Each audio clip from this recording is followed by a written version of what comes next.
हमारे साथ खास बातचीत में मौजूद हैं मिस्टर हर्षदेव सिंह जी, जो कि चेयरमैन हैं Jammu Kashmir National Panther Party. Harsh sir, स्वागत है आपका न्यूज़ 7 इंडिया में। शुक्रिया। हर्ष सर, क्या कारण रहे कि उम्मीदों के विपरीत जो ये रिजल्ट्स आए हैं डीडीसी इलेक्शंस के?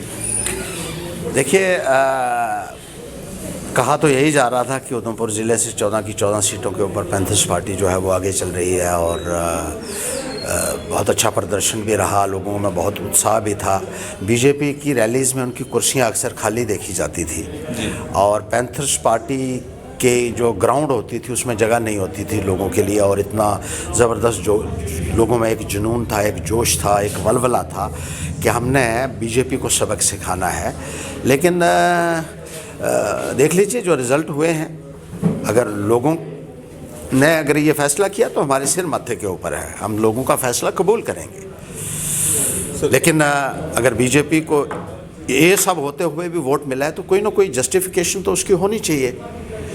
अब बीजेपी ने जिस तरीके से लोगों के साथ लगातार एक धोखा किया, लोगों में एक घोर निराशा देखने को मिल रही थी, नौजवानों के अंदर एक भारी रोष था, बेरोज़गारी का इतना आलम था बीजेपी की हुकूमत के पिछले 6 सालों में, ना के बराबर रोज़गार नौजवानों को मिला है। अंडर एम्प्लॉयड जो हैं उन लोगों को के साथ कितनी ज़्यादती हो रही है। जो हाईली क्वालिफाइड लोग हैं वो कई सालों तक सड़कों के ऊपर बैठने के लिए इन्होंने मजबूर किया, यहाँ तक कि बूट पॉलिश तक करने के लिए हाईली क्वालिफाइड यूथ को इन्होंने मजबूर किया।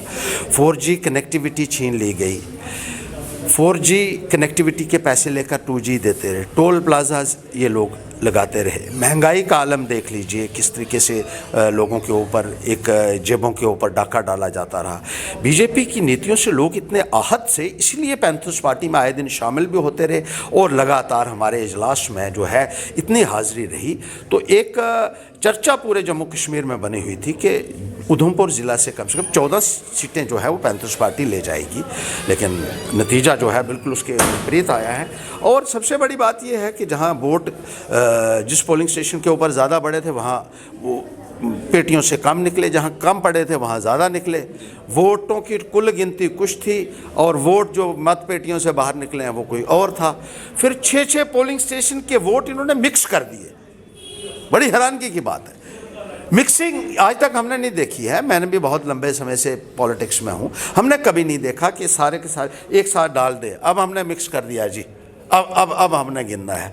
और इतनी इरेगुलरिटीज़ देखने को मिली। ये क्यों किया है? आज से पहले क्यों नहीं हुआ है ये?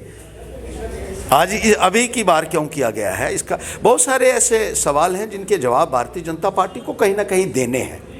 और फिर लोगों को जो भी इनके पास था, हर बात था, वो इन्होंने इस्तेमाल किया। लोगों को, कईयों को प्रलोभन, कईयों को डराने की कोशिश की गई कि आपको सेंट्रल स्पॉन्सर्ड स्कीम का फ़ायदा नहीं मिलेगा, आपके मकान काट दिए जाएंगे PMI के तहत अगर आपने वोट नहीं दिया तो।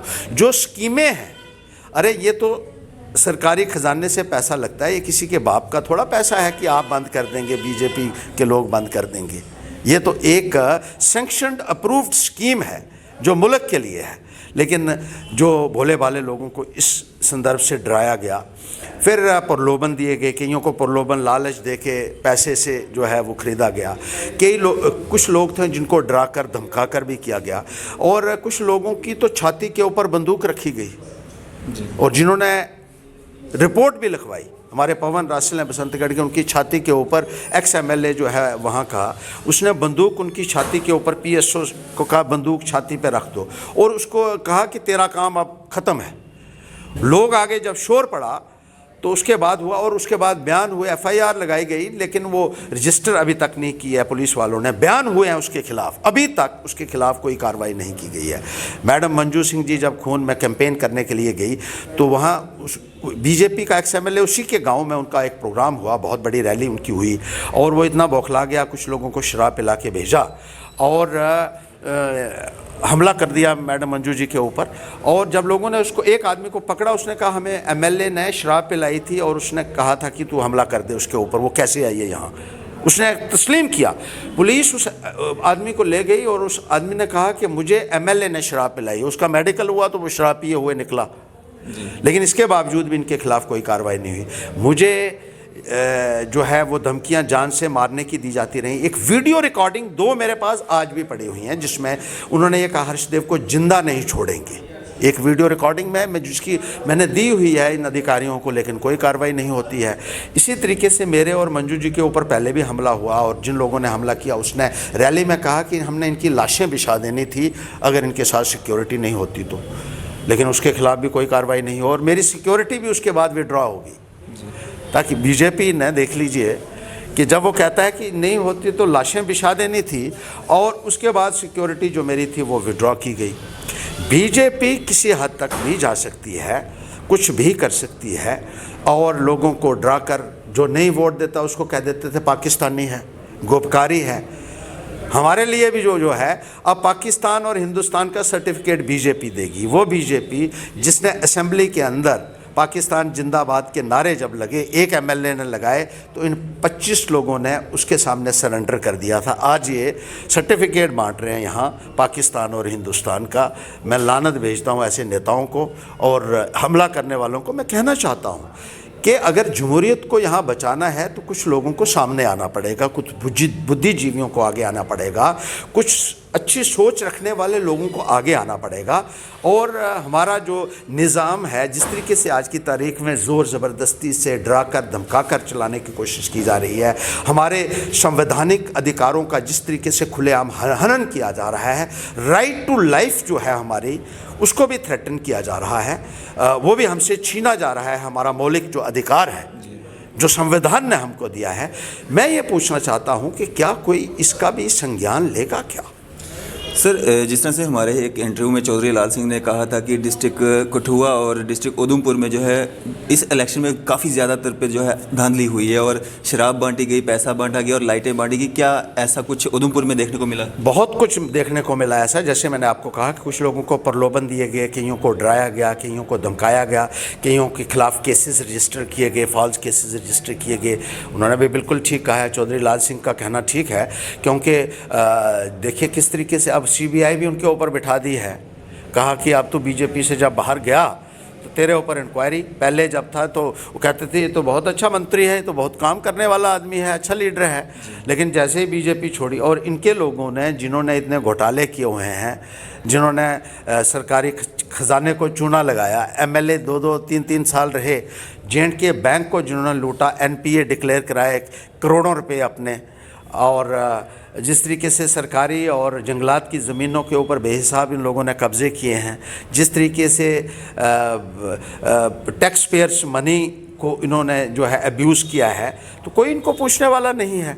और बाकी लोग जो बाहर वाले लोग हैं उनको जो है किसी ना किसी तरीके से दबाव से, प्रलोभन से, ज़ोर ज़बरदस्ती से हमले करके बंदूकें दिखा के, जैसे मैंने अभी आपको जिक्र किया है, बंदूकें भी जो है वो छाती के ऊपर रखी जाती हैं, फिर झूठे केसेस में भी फंसाया जाता है, और मारपीट करने के बाद उन लोगों को के ऊपर हमले भी होते हैं, और फिर उन्हीं के ऊपर केस भी रजिस्टर कर दिए जाते हैं कि उन्हीं को जो विक्टिम है उसको बुक कर लिया जाता है और क्रिमिनल को अब्सॉल्व कर दिया जाता है। तो इस तरीके से ये निज़ाम को जो चलाने की कोशिश हो रही है, कहीं ना कहीं इसका संज्ञान लेना चाहिए। मैं तो ये कहूँगा कि जो बुद्धिजीवी लोग हैं, जो सोच समझने वाले रखने वाले लोग हैं, उनको आगे आना चाहिए। वो भी अगर इसी खौफ के माहौल में रहकर इनकी वाहवाही करते रहेंगे तो किस तरीके से हमारा इतना बड़ा मुल्क है जो जिसको एक ग्रेट नेशन हम कहते हैं, उस नेशन को तो आप बर्बाद करने में उन लोगों का भी रोल रहेगा जो इनके आगे दब जाते हैं, जो इनके आगे झुक जाते हैं और फिर इनकी झूठी तारीफ़ें करते हैं सिर्फ इसलिए क्योंकि इनका बहुत ख़तरा इनसे लगता है, उनको डर लगता है। लोगों को खुल के आगे आना होगा और जमहूरियत को बहाल करने के लिए अपना योगदान देना होगा, लोगों के फंडामेंटल राइट्स को बचाने के लिए अपना योगदान देना होगा। मैं यही अपील सिविल सोसाइटी से, इंटेलेक्चुअल से, बुद्धिजीवियों से और तमाम जो कॉन्सेंशस सिटीजन्स हैं उनसे करना चाहूँगा। सर, जिस तरह से बीजेपी के जो 2 दिग्गज नेता और कैबिनेट मंत्री रहे हुए वो हारे, वहाँ पे क्या धांधली देखने को नहीं मिली?